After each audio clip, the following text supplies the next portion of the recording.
Every few years we dust off the memories of May 15th, 1968, with stories in the media, old photos, and slides. With the magic of a camcorder and VCR, I tried to make this tape to help preserve the memories of destruction and cleanup of that event. First, let's take an aerial overflight of Charles City following the path of the tornado. Starting about 3 miles out, we head a little to the northwest. As we pass near the hospital, we can see the main damage starts just north of 11th Street, and luckily the tornado passed between the hospital and the rest home.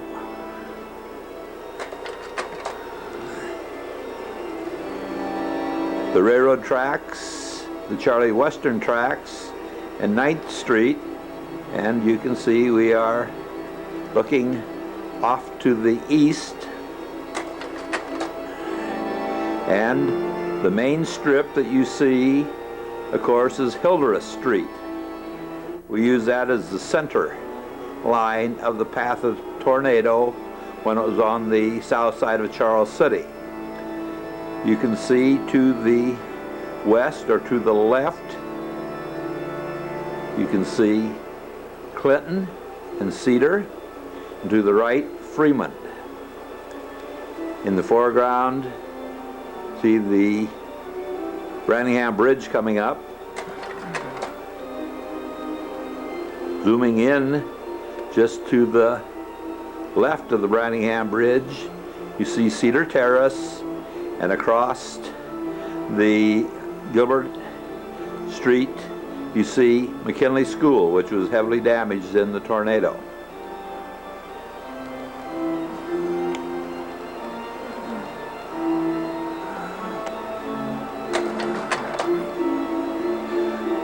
A wider view, we see Main Street Bridge. And Wisconsin, Main Street, of course, is easily seen. To the right is Wisconsin, Milwaukee, Harwood, before we get back over to Branningham.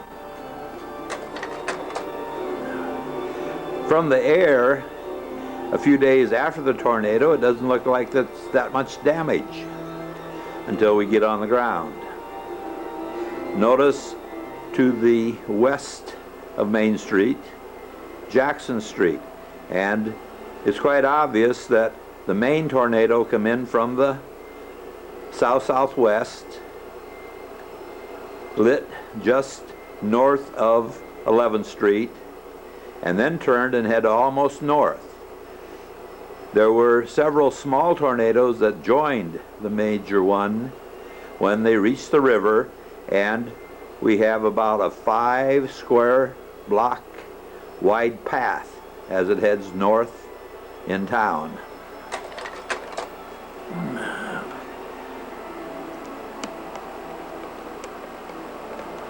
Here we are with Jackson Street underneath us, Main Street, and you can see that it is going even further to the west up in here. The Charles City was lucky actually because the main damage from the tornado missed our two main industries, Salisbury, which is on the west side of town, and White Motor, which did receive some damage but did not hit the big part of White.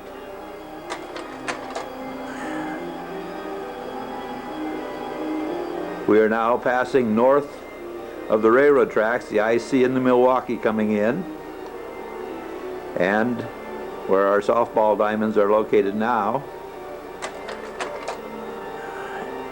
And we're out in what I call the newer part of Charles City at that time, about a 9 square block area with new homes, and it was just to the east of the fertilizer plant.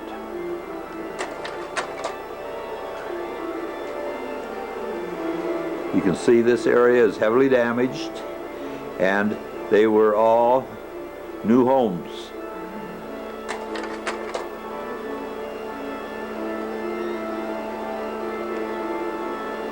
If you notice, way over in the right along the North Grand leading out of town, the McKinley or the Washington School. The tornado remained on the ground until Niles Corner, and then just to the northeast of that went back up in the air, eventually to return to the ground at Elma. Now let's move to the ground. We are at Hildreth, and we are looking back to the south. This is near the spot where the tornado first touched down.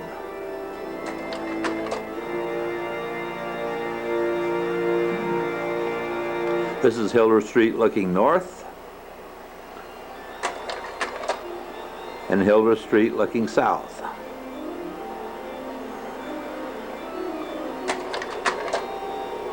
We are on the corner of Hildreth and 6th Street. This is the home of the Benton.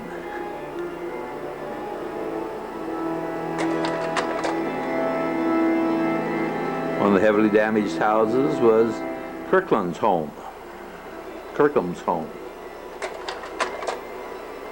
Setting on Freeman Street, looking to the northwest, we see McKinley School in the background. We're down near the corner of Gilbert and Freeman. 9th and Cedar, which is about the extent of the heavy damage on the west side of the main path of the tornado. This is Bob Eckhart's house. This was taken from Freeman Street, looking back towards the ridge to the west of McKinley School or Hildreth. We're behind Trowbridge, and for those people who don't know, Trowbridge is the present day Easters, and it was heavily damaged. From Trowbridge parking lot, looking across the street, the Shell station. The car you see there making a right turn onto Gilbert would have come off of Branningham Bridge. Across the street, Leon and Jean's Texaco station with McKinley School in the background. From Trowbridge parking lot, looking to the northwest or to the west on Gilbert. And from Trowbridge looking more north-northwest towards Branningham Bridge. Heavy damage in this area.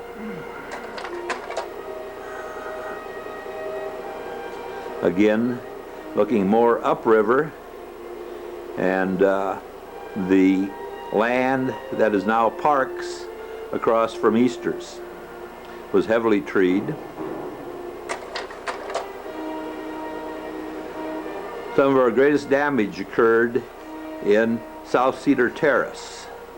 These pictures are from that area. During this tornado, we had 13 people lost their lives. Over 546 people were injured. 8 churches were damaged or destroyed. 560 homes were damaged or destroyed. Some 250 non-residential buildings. 3 elementary schools plus the manual arts building were destroyed, and 1,018 cars had to be scrapped.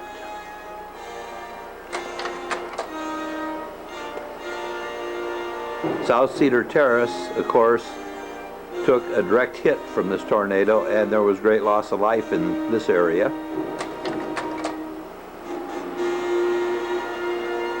Here, standing and looking back to the southwest, we see Salisbury's laboratory offices and McKinley School behind the Cedar Terrace.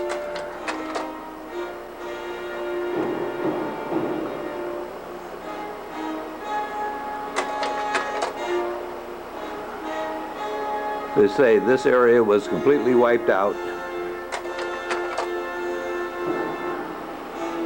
Standing on Branningham Bridge looking to the southwest. Standing in Cedar Terrace looking north across the river. You'd be looking between Milwaukee and Harwood.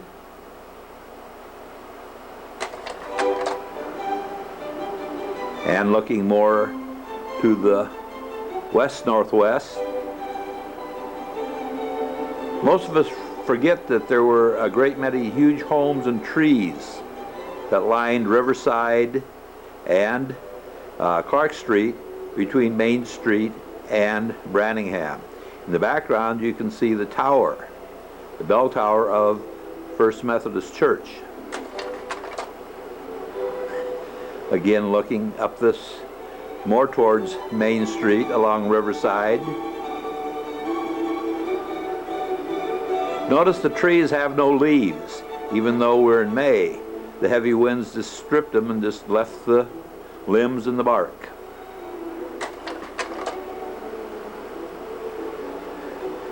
This is on Clark Street, looking towards Main Street. We're standing just about at Harwood and the Baptist Church that was completely destroyed.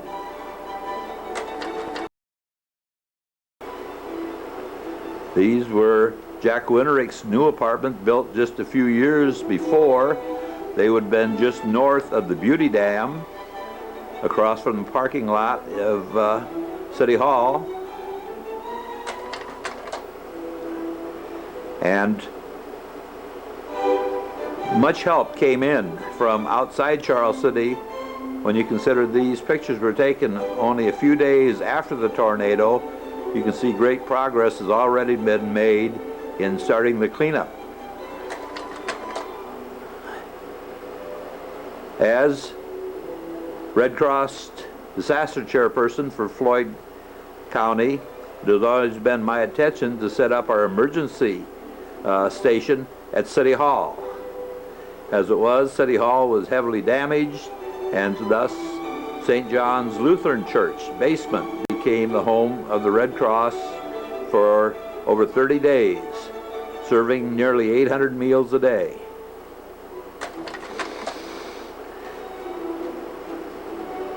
We are on Kelly, on the roof of DeRose Pontiac Garage, looking south. Doc Volum's car dealership below.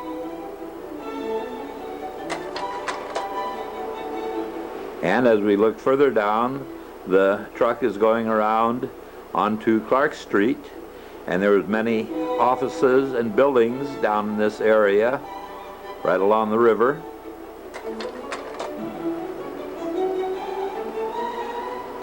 Again, the Baptist Church, and along in this area was National Tea Grocery Store, which was completely wiped out. Way in the background you can see Branningham Bridge. Hauser's Funeral Home on Blunt Street. Most of us think of where Hauser's is today, but this area was heavily damaged.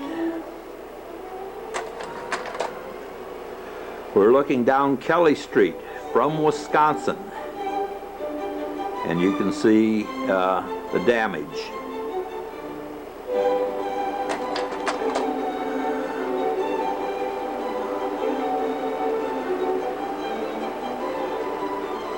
Standing on Kelly Street looking south towards the river.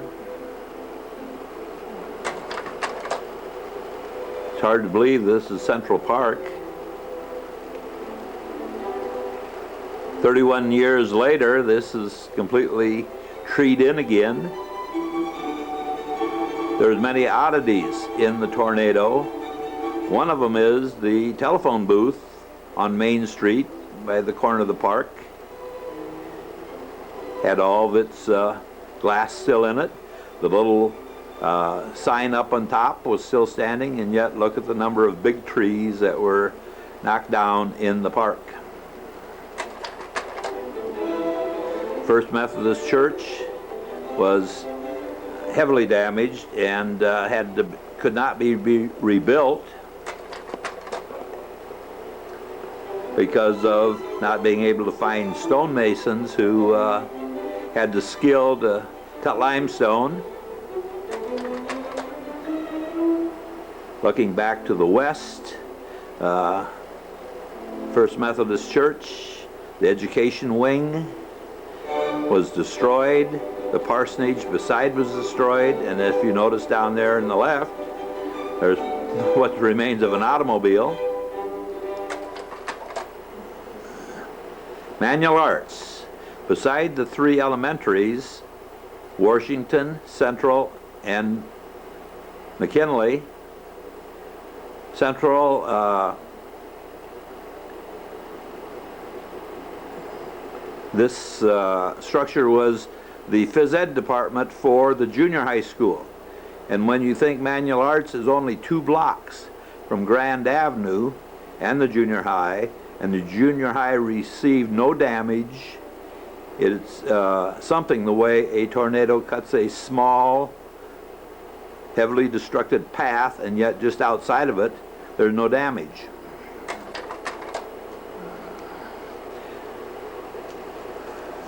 This is Lampert's Lumber Yard up in the north end.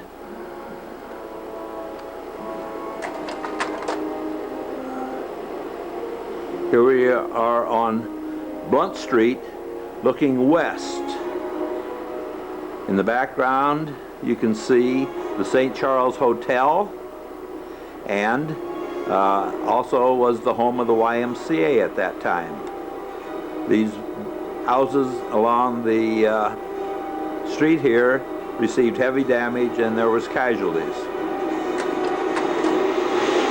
Out on North Main Street, Lindemer Dairy.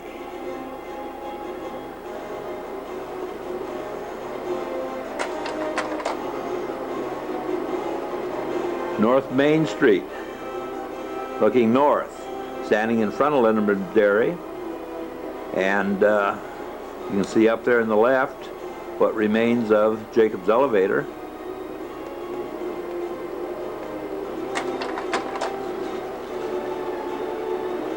Over on Jackson Street, just to the south of the railroad tracks, heavy damage to the homes and buildings in this area. We're on North Grand, about 16th Avenue, looking back south. On the left, you can see Goodhart's grocery store. Notice how the debris was piled along the side of the street for pickup.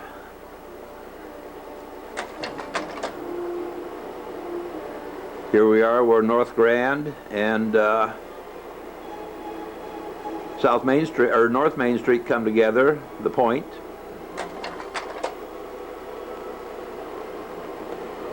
And the parking lot up in that area, those are Coxshoe tractors that were produced at White, waiting to be shipped out. And across the street, of course, Jacob's Elevator, which was, heavily damaged.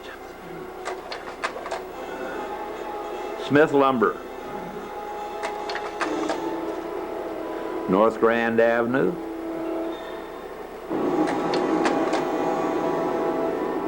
This is the street that ran back into across from Goodhart's North End grocery store. Today that same street runs back to our ball diamonds. Here's a building we have not identified, and if anyone's got any idea, by looking close, we know it was in Charles City.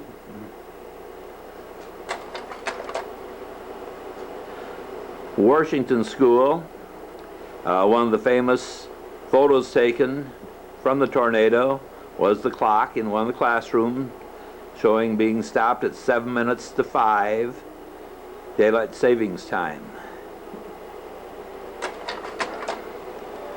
Across from Washington School was Leon Hall's house. This is the site of the present VFW. Now we're in that 3-square block in the north end of Charles City, starting with about 17th Avenue running to 21st. You see the complete destruction in this area. Automobiles. It's hard to believe that we had over 1,000 automobiles that needed to be scrapped. They were hauled to Lyons Field. You can tell Lyons Field was not part of the tornado, as the trees all have leaves on them.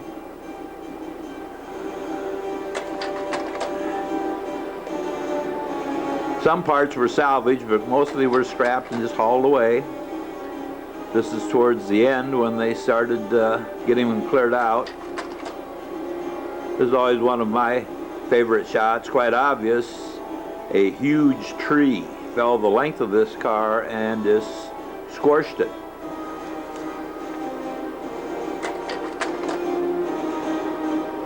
Back on the south side of Charles City, Leon Grant's home on South Main, and it was just north of the Charlie Western tracks and just south of 11th Street.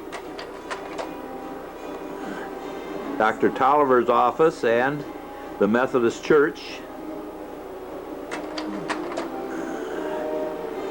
This picture is taken corner of Clark Street and Harwood, looking to the south towards the river. It's quite a picture when you consider where it was taken from. Standing on the front porch or entranceway to Central Methodist Church.